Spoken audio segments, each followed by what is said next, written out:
Hello guys, welcome back to Shivam classes. अगर आपको अपनी क्लास का कंप्लीट स्टडी मटेरियल चाहिए हो और वो भी बिल्कुल फ्री के अंदर, तो अभी प्ले स्टोर से शिवम क्लासेस ऐप डाउनलोड कर लीजिए।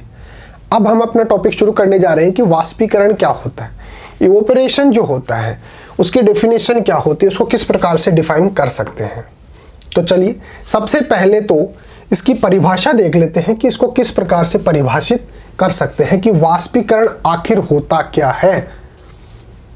देखिए, क्वथनांक से कम ताप पर द्रव की वाष्प में बदलने की जो प्रक्रिया होती है उसी को हम क्या बोलते हैं, वाष्पन बोलते हैं।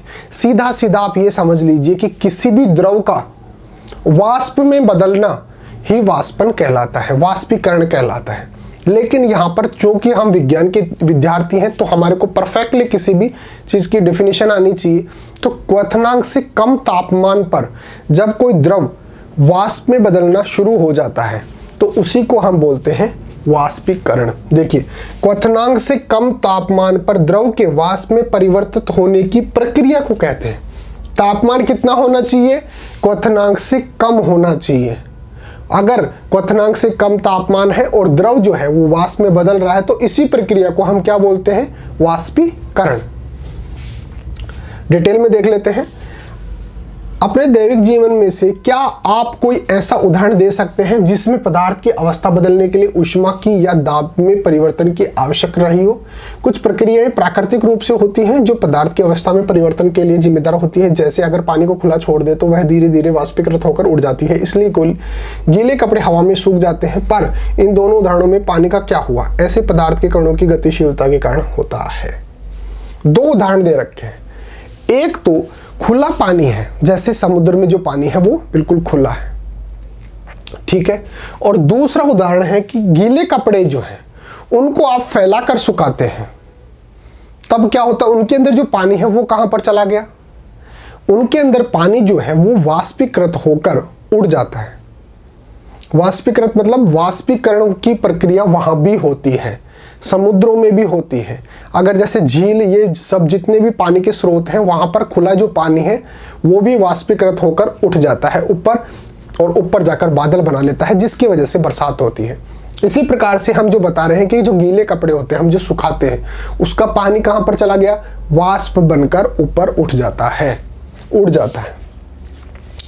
तो क्वथनांक से कम तापमान पर द्रव के वाष्प में परिवर्तित होने की प्रक्रिया को वाष्पीकरण कहते हैं। अब हम ये जो टर्म यूज कर रहे हैं क्वथनांक, वो क्यों यूज कर रहे हैं? देखिए, अगर जैसे क्वथनांक क्या होता है, जब किसी द्रव को गर्म किया जाता है तो अगर उसका दाब, वाष्प दाब और वायुमंडल का वाष्प दाब दोनों बराबर हो जाते हैं जिस ताप पर, उसी को हम बोलते हैं क्वथनांक। अब हम जो गीला कपड़ा सुखा रहे हैं, अब उसके अंदर तो इतना तापमान है नहीं, इतना तापमान तो हम दे ही नहीं रहे, फिर भी उसके अंदर जो पानी है वो वाष्प बनकर उठ रहा है। तो इसका मतलब क्वथनांक से कम तापमान पर जो प्रक्रिया हो रही है वाष्प बनने की, उसको हम बोल रहे हैं वाष्पीकरण। तो क्वथनांक से कम तापमान पर द्रव के वाष्प में परिवर्तित होने की प्रक्रिया को ही वाष्पीकरण कहते हैं। क्योंकि द्रवों में सतह पर स्थित कणों के कुछ अंशों में गतिज ऊर्जा इतनी अधिक होती है कि वे एक दूसरे कणों के आकर्षण बल से मुक्त हो जाते हैं और धीरे धीरे वाष्पीकृत हो जाते हैं। अब जो यहाँ पे द्रव जो है,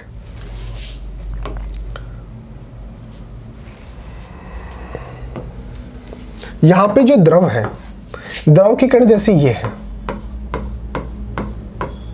ठीक है।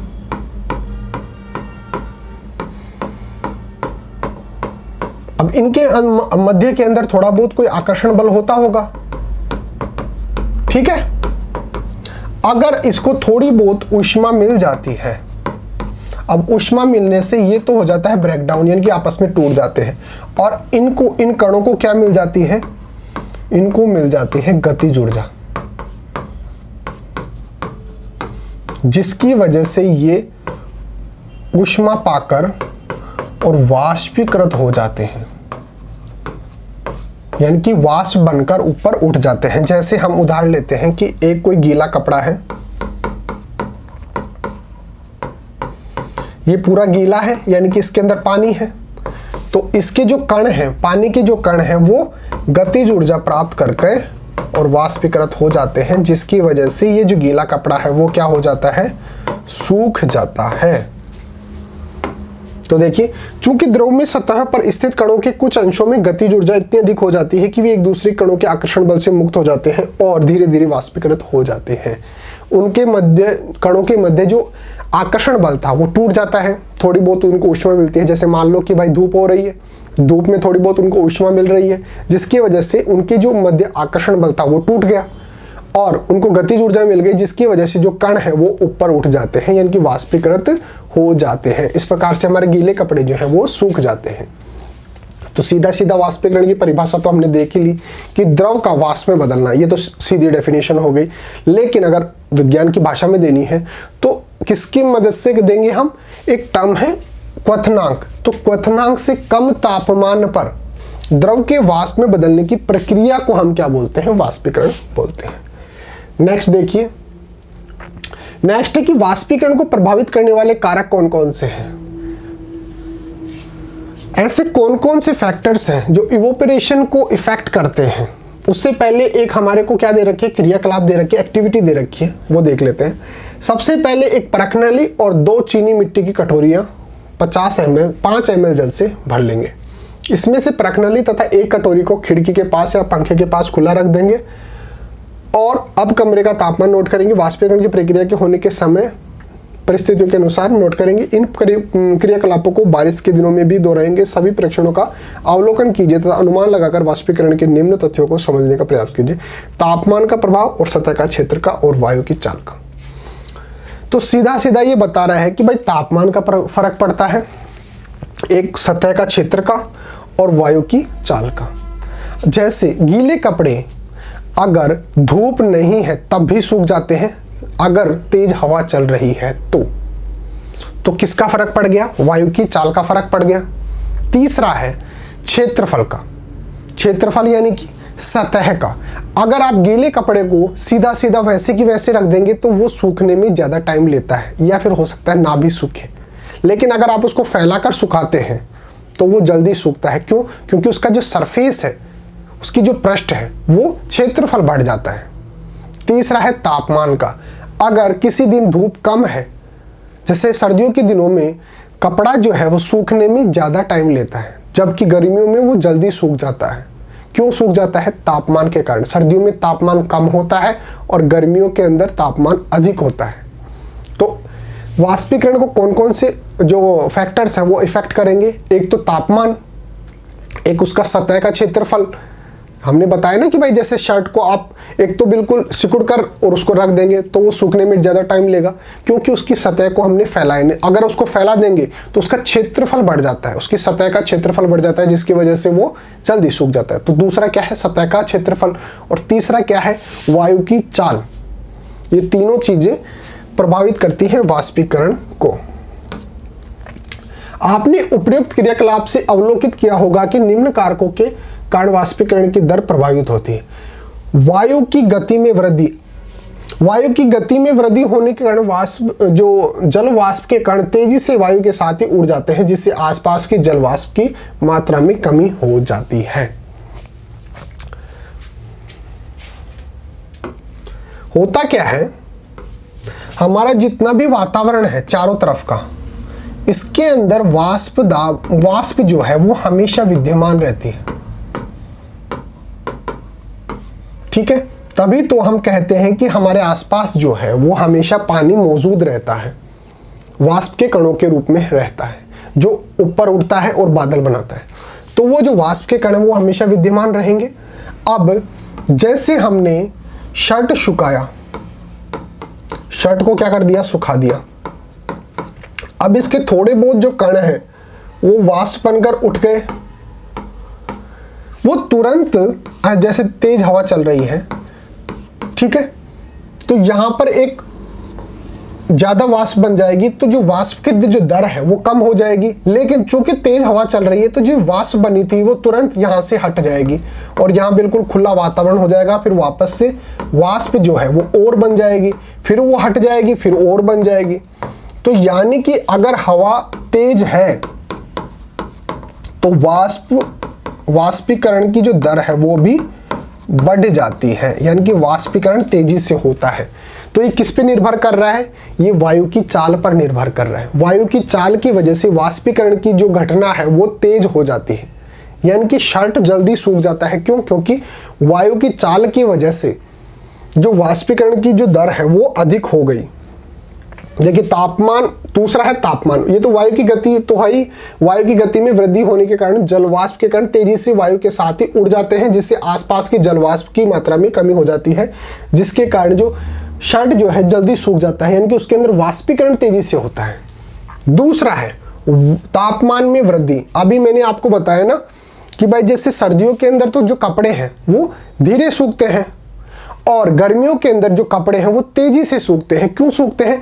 तापमान में परिवर्तन के कारण। सर्दियों में तापमान होता है कम, गर्मियों में तापमान होता है ज्यादा। देखिए तापमान बढ़ने पर पदार्थ के कणों को उचित मात्रा में गतिज ऊर्जा मिल जाती है, जिसके कारण वाष्पीकरण की दर भी बढ़ जाती है। तापमान से क्या होता है? जो जल के कण हैं, जो शर्ट के अंदर हमने बताया ना भाई, उसको गीला किया और सुखा रहे हैं, तो उसके जो जल के कण हैं उन्होंने ऊष्मा ग्रहण की, तापमान ग्रहण किया, जिसकी वजह से उनके अंदर गतिज ऊर्जा अधिक हो जाती है। गतिज ऊर्जा से वो और ज्यादा गति करते हैं, तो तेजी से ऊपर की ओर यानी कि शर्ट से बाहर की ओर भागते हैं, जिसके कारण वो जल्दी सूख जाता है। गतिज ऊर्जा ज्यादा हो जाती है तापमान ग्रहण करने की वजह से। नेक्स्ट है सतह क्षेत्र बढ़ने पर। सतह क्षेत्र का मतलब अगर गीला शर्ट है, हमने ऐसे के ऐसे डाल दिया तो वो नहीं सूखेगा, कम सूखेगा, धीरे सूखेगा। लेकिन अगर हमने उसको फैलाकर डाला है तो वो जल्दी सूखेगा। क्यों? क्योंकि उसका जो सतह का क्षेत्रफल है वो अधिक हो गया। ठीक है। वाष्पीकरण एक सतही प्रक्रिया है तथा सतही क्षेत्र बढ़ने पर इसकी दर भी बढ़ जाती है। अगर उसकी सतह को हम बढ़ा देंगे तो उसकी दर भी बढ़ जाएगी। जैसे कि कपड़े सुखाते समय उन्हें फैलाया जाता है। नेक्स्ट है आर्द्रता में कमी। आर्द्रता का मतलब हो गया जैसे बारिश के दिन होते हैं, बारिश के दिनों के अंदर आर्द्रता जो होती है वो ज्यादा होती है। आर्द्रता ज्यादा होने की वजह से जो कपड़े हैं वो धीरे सूखते हैं। क्यों? क्योंकि वातावरण के अंदर पहले से ही वाष्प जो है वो बहुत ज्यादा मात्रा में है, और ज्यादा वाष्प लेने की वातावरण की कैपेसिटी है ही नहीं। क्यों? क्योंकि वहां पर वाष्प पहले से है। बरसात के दिनों में क्या होता है? बरसात आई और फिर वो थोड़ी सी धूप हुई और वो पानी बनकर उठना, वाष्प बनकर ऊपर उठना शुरू हो गया पानी। तो पहले से ही वातावरण के अंदर वाष्प बहुत ज्यादा है, तो वो और ज्यादा वाष्प बनाने के लिए कैपेबल नहीं है, जिसकी वजह से जो कपड़ा है वो धीरे सूखेगा। देखिए वायु में उपस्थित जलवाष्प की मात्रा को आर्द्रत या नमी कहा जाता है। जो वायु के अंदर पहले से जो जलवाष्प होती है उसको ही हम आर्द्रता कहते हैं। जलवाष्प बढ़ने से नमी बढ़ेगी, अगर जलवाष्प बढ़ेगी तो नमी बढ़ेगी, और नमी बढ़ने से वाष्पीकरण की दर घट जाती है। अगर पहले से ही वातावरण के अंदर नमी है, पहले से ही वातावरण के अंदर वाष्प है, तो वो कपड़े को धीरे सुखाएगा। क्यों? क्योंकि वो और अधिक वाष्प को ग्रहण करने में सक्षम नहीं है। कौन? वातावरण। वाष्पीकरण के कारण शीतलता कैसे होती है? आपने कभी नोटिस किया हो तो जो मटके का जो पानी होता है वो ठंडा होता है। क्यों होता है? वाष्पीकरण के कारण। अब कैसे होता है वो आगे देख लेंगे। तो हम वही डिस्कस कर रहे हैं कि वाष्पीकरण के कारण शीतलता कैसे होती है। वाष्पीकरण के होते समय कम हुई ऊर्जा को पुनः प्राप्त करने के लिए द्रवों के कण अपने आसपास से ऊर्जा का अवशोषण करते हैं। इसी तरह आसपास से ऊर्जा अवशोषित होने से आसपास ठंडक होने लगती है। देखिए वाष्पीकरण जब होता है तो वाष्पीकरण के अंदर आप ये समझ लीजिए कि वाष्पीकरण होने के लिए कुछ ऊर्जा की या ऊष्मा की आवश्यकता होती है। अगर वो आसपास की ऊर्जा को या ऊष्मा को ग्रहण कर लेता है, जैसे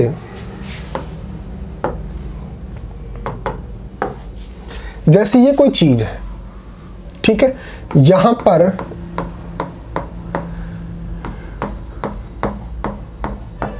ये मान लेते हैं कि मटका है, इसके अंदर पानी भरा है। अब इन सतह पर क्या हो रहा है? वाष्पीकरण हो रहा है। ठीक है। अब वाष्पीकरण हो रहा है तो इसको चाहिए ऊष्मा, और इस तरफ भी चाहिए ऊष्मा। अब ये कहां से लेगा? ये क्या करेगा कि अंदर जो पानी पड़ा है उसके अंदर जो ऊष्मा है ये उसको बोलेगा कि भाई तू आजा, ये इधर बोलेगा तू आजा। तो ये इसकी जो ऊष्मा थी पानी की वो इधर चली गई, इधर चली गई, और ये ऊष्मा पाकर ये क्या हो गया, वाष्पीकृत हो गया। क्या हो गया, वाष्पीकृत हो गया। अब चूंकि पानी की ऊष्मा निकल गई तो पानी क्या हो गया, ठंडा हो गया। पानी के अंदर जो ऊष्मा मौजूद थी गर्मियों के दिनों के अंदर, अगर वो ऊष्मा निकल जाए तो पानी क्या हो जाएगा, ठंडा हो जाएगा। तो यही प्रोसेस होता है किसके अंदर, मटके के अंदर, जिसकी वजह से ही मटके के अंदर जो पानी होता है वो ठंडा होता है। क्यों, क्योंकि जो वाष्पीकरण के लिए जो ऊष्मा चाहिए होती है ये कण उस पानी में से खींच लेते हैं, जिससे जो पानी का जो टेम्परेचर है वो कम हो जाता है और वो ठंडा हो जाता है। यही बोल रहा है कि देखिए वाष्पीकरण के होते समय कम हुई ऊर्जा को पुनः प्राप्त करने के लिए द्रवों की कण अपने आसपास से ऊर्जा अवशोषण कर लेते हैं। वाष्पीकरण के कारण उनकी ऊर्जा कम हो रही है तो वो क्या करेंगे, आसपास में उनको जहां से ऊष्मा मिलती है, ऊर्जा मिलती है, ये उसको खींच लेते हैं। इसी तरह से आसपास से ऊर्जा अवशोषित होने से उसके आसपास का जो वातावरण है वो ठंडा हो जाता है। उदाहरण देखिए, एसीटोन नेल रिमूवर, जो नेल्स पे जो लगाते हैं ना अपने रिमूवर को नाखून पर लगाते हैं तो उंगली के आसपास ठंडा महसूस होता है।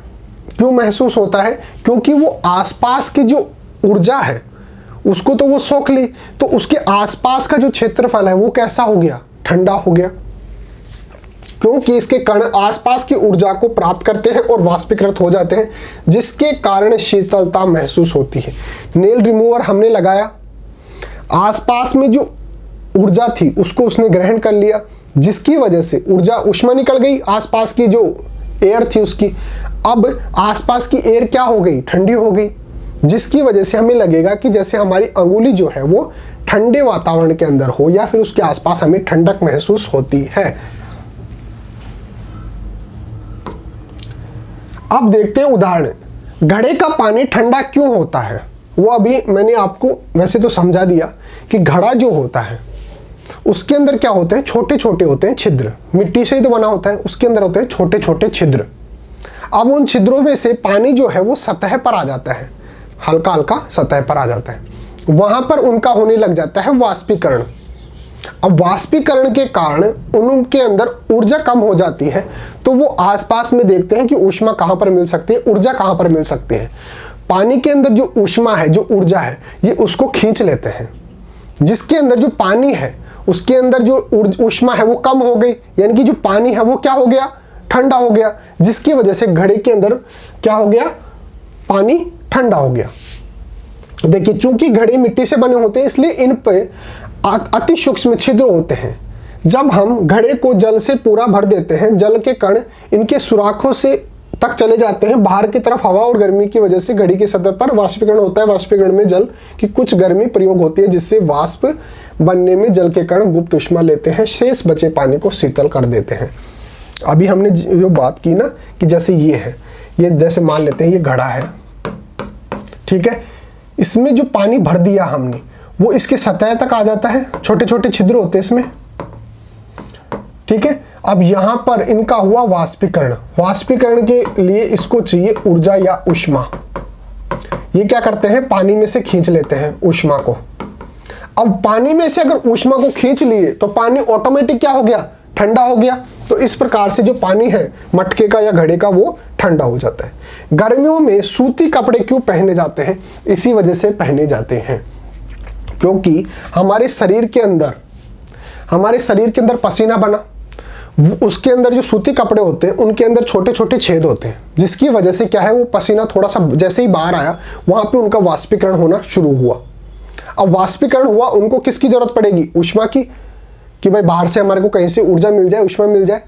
अब वो शरीर में से जो हमारा पसीना निकल रहा था उसमें से क्या खींच लेते हैं, ऊष्मा को खींच लेते हैं, जिससे हमारा पसीना भी हमारे को थोड़ा बहुत ठंडा महसूस होता है, जिसकी वजह से ही हम गर्मियों में सूते कपड़े पहनते हैं। देखिए गर्मियों के दौरान हम गर्म वातावरण तथा अपने शरीर के तंत्र की वजह से बहुत पसीना पसीना हो जाते हैं। हम जानते हैं कि इससे बहुत शीतलता भी मिलती है, चूंकि सूती कपड़े कपास से बने होते हैं, जिस कारण इनमें अत्यंत सूक्ष्म छिद्र होते हैं। इसलिए ये कपड़े हमारे शरीर से पसीने को अवशोषित कर लेते हैं और शरीर से गर्मी लेते हुए वातावरण में वाष्पित हो जाते हैं।